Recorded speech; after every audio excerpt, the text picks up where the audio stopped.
জল ডিঙিয়ে কঙ্কালীতলায় বিয়ে শ্রাবণ মাসে ভাসল প্রেমে ভেজা সাত পাক। টানা বৃষ্টিতে জলমগ্ন বীরভূমের অন্যতম সতীপীঠ কঙ্কালীতলা মন্দির। আর সেই জল ডিঙিয়ে হাঁটু জলে দাঁড়িয়েই জীবনের নতুন পথে যাত্রা করলেন এক প্রেমিক যুগল।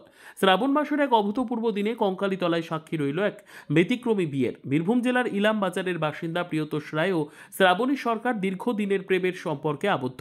শ্রাবণ মাসে মহাদেবের পবিত্র আশীর্বাদ নিয়ে বিয়ে করার সিদ্ধান্ত নেন তারা। তাই বিয়ের স্থান হিসেবে বেছে নেন কঙ্কালীতলা সতীপীঠ মন্দিরকে।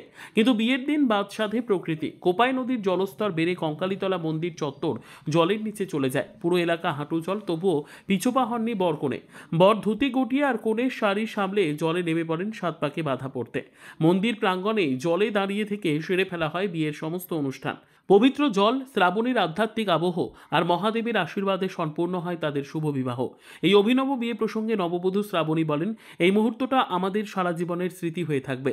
জল আটকাতে পারেনি আমাদের ভালোবাসা। মহাদেবের আশীর্বাদে বিয়েটা আজ বাস্তব হলো। ভালোবাসা ও বিশ্বাস থাকলে বাধা কিছুই নয়, এটাই যেন প্রমাণ করে দিল এই জল ডিঙিয়ে এই ব্যতিক্রমী ঘটনা। ছুঁয়ে গেছে সকল দর্শকের হৃদয়। কি অবস্থাতে আপনাদের বিয়ে আজকে হলো কঙ্কালীতলাতে? ঢুকেই দেখলাম অনেক জল, জলের মধ্যে দিয়ে এলাম, এসে মায়ের আশীর্বাদে বিয়ে হয়ে গেল। একটু অসুবিধা হলো, বাকি মায়ের কৃপাতে সব ঠিকঠাক হয়ে গেছে। কেমন লাগলো? এটা তো একটা আলাদা ধরনের বিয়ে খুব হলো। ভালো লাগলো, সারা জীবন মনে থাকবে যে এইভাবেও বিয়ে করেছিলাম। আর আপনারা ইন্টারভিউ নিতে এসছেন, সব থেকে বড় কথা। আপনার নাম? শ্রাবণী রয়। বিয়ে তো হলো দাদা, কিভাবে বিয়ে করলেন, কিরকম অনুভূতি? বিয়েটা একদম অন্যভাবে বিয়ে হলো। সাধারণত এইভাবে বিয়ে হতে আমি দেখিনি। আমি অনেকগুলো বিয়েতে এসেছিলাম, খুব ভালো লাগলো। এইভাবে বিয়ে হলো, স্মরণীয় হয়ে থাকবে এই দিনটি। কি অবস্থা এখন কঙ্কালীতলা? হ্যাঁ, বন্যাতে ভর্তি হয়ে গেছে একরকম, কিন্তু তার মধ্যেও আমাদের বিয়েটা কমপ্লিট হয়ে গেছে।